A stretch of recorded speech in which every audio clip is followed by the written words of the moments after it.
Alright, this is Mr. Gillum, and today we're going to do a little reviewing on dividing whole numbers.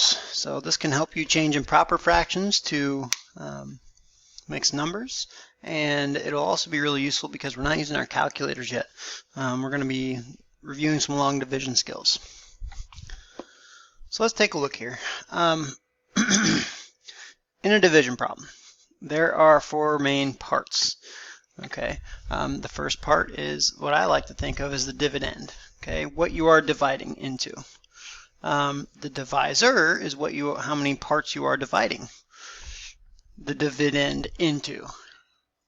And then of course we have the quotient, which is your result, and the remainder, any parts that don't go in evenly. Now you probably have heard of this one and can identify this remainder, but quotient is going to be very, very important word. When we start doing more and more word problems, it might ask you, well, what is the quotient? And then you're going to need to know that you're talking about the result of the division.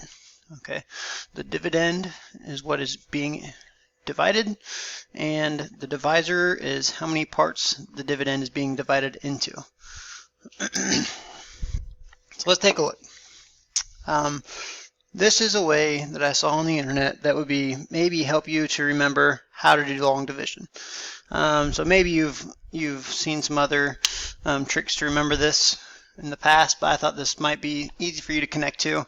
Look at this happy family over here. It's the Simpson family. They look so nice. So step one is divide. Starts with a D, dad. Step two is multiply, mom, dad, mom. Then subtract, sister. Bring down, brother. And then repeat or remainder. And I'm not really sure what the guy's name is, or what the dog's name is, but we're going to call him Rover. That's Rover, the dog of the family.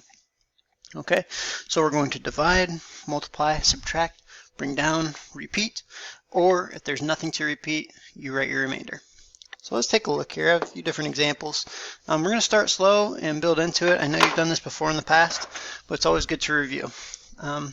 Sometimes it's confusing to know which number goes on the inside, which is the dividend, or the outside, the divisor.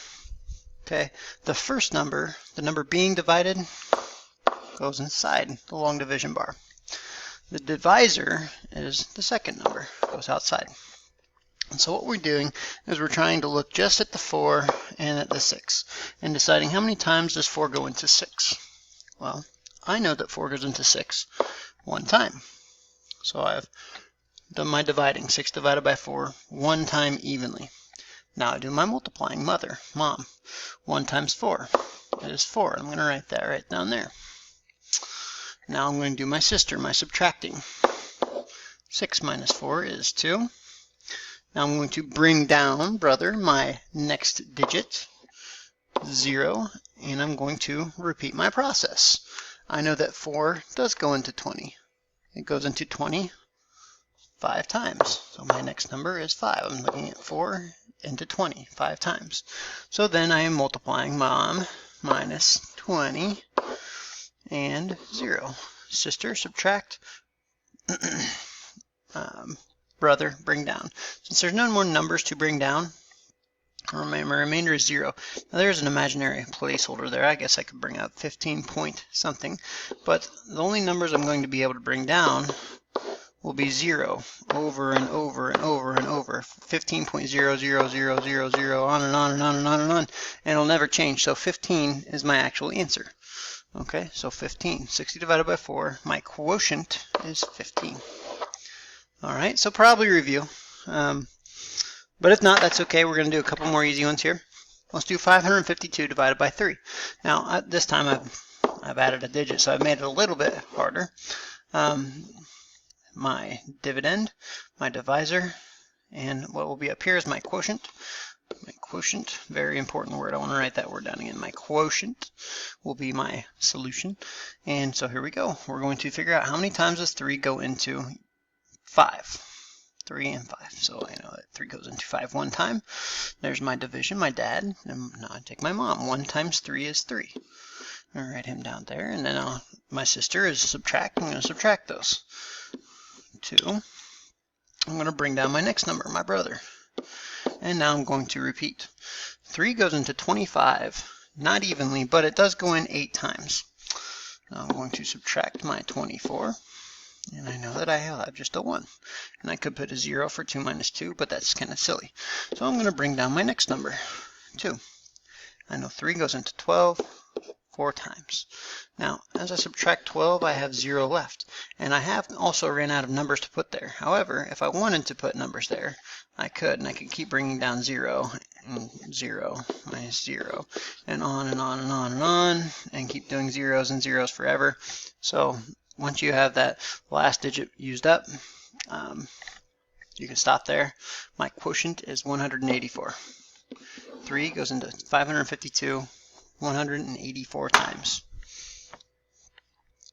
So let's go ahead and divide another one here, and we'll see what happens when we get a remainder. If I do 62 as my dividend and 4 as my divisor, again, I'm going to do the same process, but you'll see what happens at the end. It's a little different. 4 goes into 6 one time. I'll subtract 2, and I'll bring down my next number, 2 again. Now I'm writing probably a little faster than you are, so I'll give you a second to catch up. I've done a lot of these, so I can do them very quickly. Don't worry, you guys are going to do a lot of them too, so you can be as fast as me. 4 goes into 22 5 times, and so I'm going to subtract 5 times 4, which is 20. And I have a 2, and I could put a 0 here, but 0, 2, and 2 are the same thing. Now, because I ran out of digits, I can call this the remainder. I have a remainder of 2. Or I continue on to put decimals and go on from there, which is another strategy as well. However, for today's purpose, we're really emphasizing fractions. I'm going to put that there's a remainder of 2. Okay, and the way I want you to write this might be a little different than what you have done in the past. If I have 15 remainder 2, really my answer is 15 and 2 of the 4 parts. That's what this remainder is. It's 2 of the 4 parts. So 2 of the 4 parts. Well, I know that 15 and 2/4 is not as good an answer as 15 and 1/2. So my best answer would be 15 and 1/2. The remainder is how many parts left of the 4 there are. There are 2 parts left of the 4. That's where that 2/4 came from. Okay, so there's your first remainder. Take a look at the next one here. Again, I just added another digit on there for you. There's my dividend and my divisor. And I'm going to go through the same process. 3 goes into 5 one time. Multiply that. I get 3 and subtract 2. Bring down my 5. 3 goes into 25. A whopping total of 8 times. That gets me to 24. When I subtract, it gives me a 1. And again, I have 3 into 13. In this case, I know that 3 goes into 13 4 times. Subtract 12, I have 1. Now, I ran out of numbers to carry down. You see how there's no number to carry down? If I was trying to find a decimal, I could continue and put 0 and keep going and going. But for today, like I said, I don't want decimals. I would like fractions as my answers. And so, instead of writing 184 remainder 1, which is maybe what you did in the past, what I want you to write is 184, and we were over 1 part of the 3 parts. Okay, that remainder is how much farther we went over to the next third. We're 1/3 of the way to the next whole. So 184 and 1/3, nothing to reduce there. All right, so again, we have a few more steps to add on here. Let's do 600 divided by 9. And so 600 is my dividend and 9 is my divisor. Hopefully we can find the quotient, quotient at the end. Now in this one, something different happens. 9 does not go into 6. Now I want you to look very carefully at the placement of my numbers in the previous slides. Notice how when it went into 6, I put the 1 right above the 6. When 3 went into 5, I put the 1 right above the 5. And when 4 went into 6, I put the 1 right above the 6. Again, right above the 5. That's important because I'm going to keep track of where I'm at in my division problem. I need to pay attention to that detail. In this case, 9 does not go into 6. So you could put a 0 here to help yourself remind yourself that 0 does not go into 6. And you could even do the steps. Minus 0. 0 times 9 is 0. And I would still have 6 and bring down the 0. well, probably what you learned was you check to see if 9 goes into 6, and if it doesn't, then you would go to 6D. You would add a digit on there. So 9 does go into 6D 6 times. And notice how I'm not putting the 6 above the 6.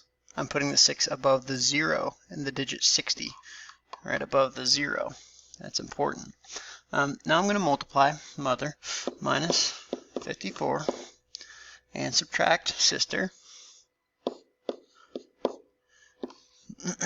and bring down brother 0. And looky there, again I have 60. Well, that's easy because I already knew that it goes in 6 times, so I'm going to put a 6 again. And I'm going to multiply mother 54 and subtract sister 6. And okay, again I ran out. There's no more numbers to bring down. I'm not going to use a decimal. I'm not going to add a decimal point to continue. I'm going to say that that's my remainder, 66 remainder 6. So when I say it's a remainder of 6, that means I went 6 parts to the next full 9 parts. So your best answer, on your way to your best answer, 66 and 6/9 will be a better answer than 66 remainder 6, but better than that would be 66 and 2/3. 6/9 reduces to 2/3. So let's take a look at another one here. 600 divided by 19. Oh, now I got a 2-digit number. There's my divisor and my dividend, and hopefully we'll find our quotient. Now 19 obviously is a 2-digit number and is not going to go into 6. So I am going to check to see if 19 goes into 6D. Now, a way that Mr. Gillum likes to figure out how many times something will go in, he likes to estimate. So if I'm thinking, okay, well, I don't really know how many times 19 goes into 60, but I got a pretty good guess because I know that 20 goes into 60 3 times evenly, and I'm a little less than 20. So I'm going to think I can check my answer over here by multiplying. And I realize that, oh, 19 times 3 is 57. Obviously, I can't fit another 19 in there. So I'm going to say 3 times. And notice how I put the 3 right above the 0 of the 60. I'm going to subtract 57 because I know that it's 57. And 60 minus 57 is 3. You might do it like that. And I'll bring down my next number in 30. Well, again, I like to estimate, and I know 20 only goes into 30 once, so I know 19 probably only goes into 30 once as well. So I'm going to put a 1 there and subtract 19. And as I subtract here, I have 11.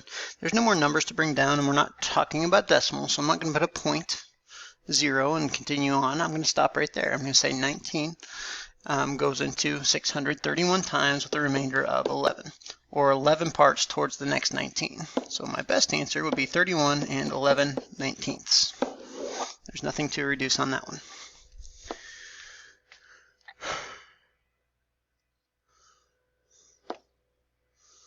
And there it goes. Okay, just a couple more big ones here. Oh, too far. Go back. There we go. Okay, so my dividend is 6,000 divided by 40, my divisor. I know I'm going to work through this one a little quicker because I want to keep this under 15 minutes.